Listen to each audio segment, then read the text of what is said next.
Assalamualaikum warahmatullahi wabarakatuh. Nama Vina Rizkyatul Imamah, nomor induk mahasiswa 2018 096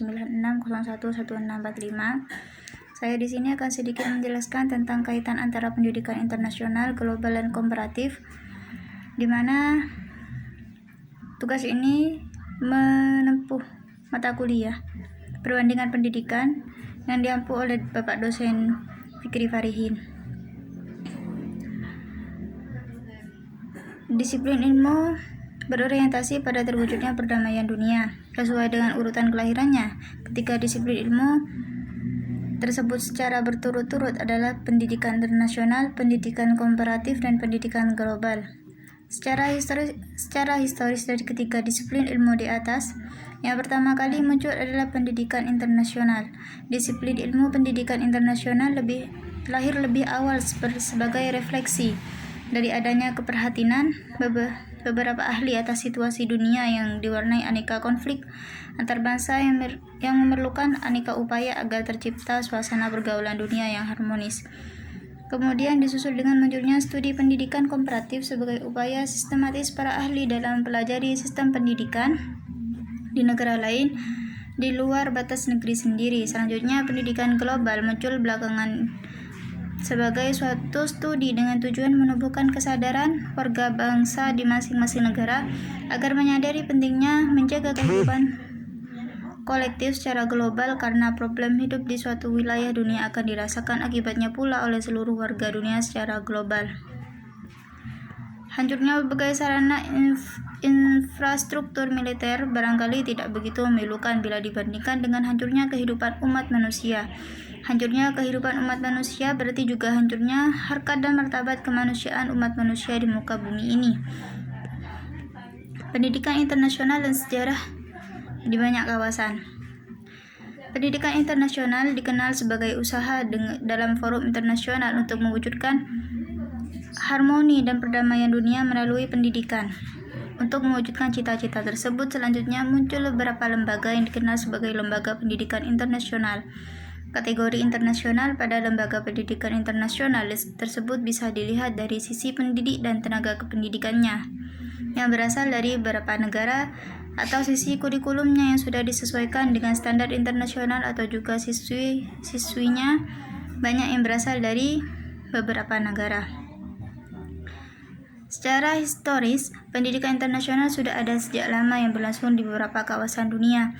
Kawasan Asia Selatan, terutama di India, telah berlangsung kegiatan pendidikan internasional sejak abad ke-6 sebelum Masehi. Kawasan Asia Timur seperti Cina juga telah terdapat pendidikan internasional, sedangkan di kawasan Eropa dan Amerika, keberadaan pendidikan internasional dimulai pada pertengahan abad ke-13 Masehi. Oleh karena itu, keberadaan pendidikan internasional memiliki sejarah yang amat panjang, mulai dari hanya sebatas gagasan para ahli yang selalu kandas untuk mewujudkan sampai kepada terwujudnya cita-cita dan gagasan itu dalam kenyataan. Pendidikan internasional di Eropa dan Amerika.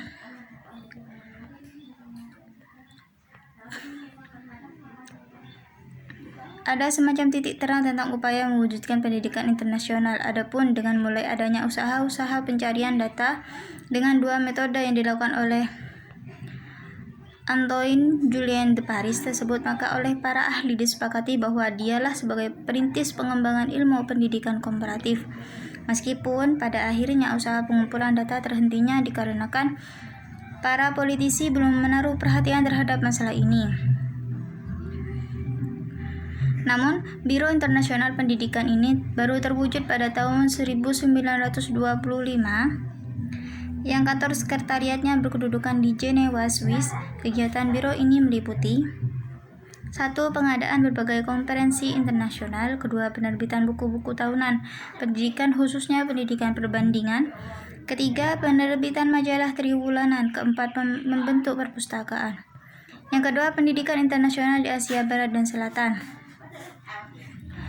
Fenomena mengenai cita-cita dan upaya-upaya mewujudkan adanya pendidikan internasional tersebut tidak hanya terjadi di negara-negara Eropa. Jauh sebelum itu, di beberapa negara Asia juga telah diupayakan mewujudkan pendidikan internasional. Kawasan Timur Tengah tepatnya di Baghdad, Irak, pada tahun 830 Masehi telah berdiri universitas dengan nama Baitul Hikmah yang didirikan oleh Khalifah ke-8 Bani Abbasiyah bernama Al-Ma'mun. Kegiatan utama universitas ini adalah melakukan studi dan menerjemahkan naskah-naskah klasik dari Yunani seperti karya buku Plato, Aristoteles, Pythagoras, serta memberikan pelayanan pengajaran dan pendidikan terhadap bermacam-macam ilmu kepada para pelajar yang datang dari penjuru dunia.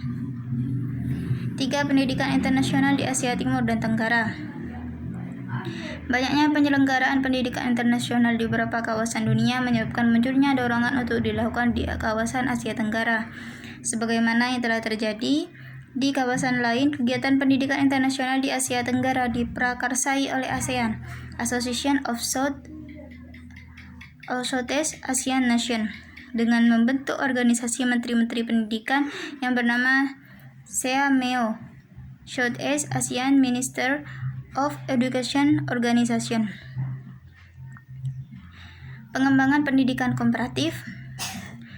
Sebuah rintisan dalam usaha penyusunan pendidikan komparatif antara lain dimulai dari fase pertama bahwa pendidikan komparatif baru sebatas informasi-informasi pendidikan di negara lain yang terdapat dari cerita para pelancong. Pada fase ini pendidikan komparatif baru berupa laporan-laporan lisan. Yang kedua, fase dimulai sekitar tahun 1980-an. Penyusunan pendidikan komparatif mulai menemukan bentuk ilmiahnya. Informasi tentang sistem pendidikan di negara mulai dikumpulkan berdasarkan penggalian data-data secara sistematis.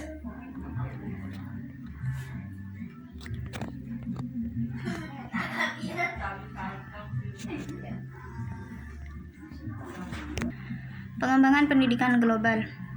Ilmu ini diruntut dari akar keilmuannya, berakar dari ilmu-ilmu antropologi, psikologi, sejarah ekonomi, geografi dunia, dan politik, sehingga ilmu ini merupakan bagian dari ilmu sosial yang bertujuan untuk menumbuhkan dan meningkatkan kesadaran sebagai warga negara dunia, menuntut keterlibatan dan partisipasi secara aktif. Perbandingan pendidikan internasional global dan komparatif.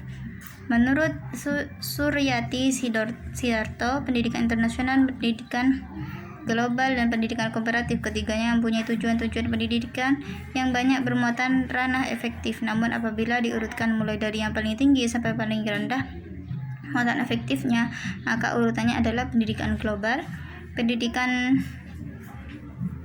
menempati urutan teratas, kemudian disusul pendidikan internasional, dan terakhir adalah pendidikan komparatif. Namun demikian, dari urutan muatan kognitifnya menurut penulis justru terbalik, yaitu urutan teratas ditempati pendidikan komparatif, kemudian disusul pendidikan internasional, dan terakhir pendidikan global. Ringkasannya, ada 3 macam disiplin ilmu yang sama-sama memiliki orientasi terwujudnya perdamaian dunia, world peace, yaitu secara berurutan sesuai dengan urutan kelahirannya adalah pendidikan internasional, pendidikan komparatif, dan pendidikan global. Pendidikan internasional lahir lebih dulu sebagai refleksi para ahli terhadap realitas dunia yang diwarnai aneka konflik antar bangsa, sehingga diperlukan aneka upaya dengan tujuan terciptanya suasana pergaulan dunia yang harmonis. Pendidikan komparatif muncul sebagai upaya sistematis para ahli dalam mempelajari sistem-sistem pendidikan di luar batas negerinya sendiri, sedangkan pendidikan global lahir belakangan sebagai suatu studi dengan tujuan untuk menumbuhkan kesadaran warga bangsa di masing-masing negara agar mereka menyadari pentingnya menjaga kehidupan kolektif secara global. Kejadian di suatu negara akan dirasakan dampaknya oleh seluruh negara sebagai satu warga dunia. Terima kasih. Wassalamualaikum warahmatullahi wabarakatuh.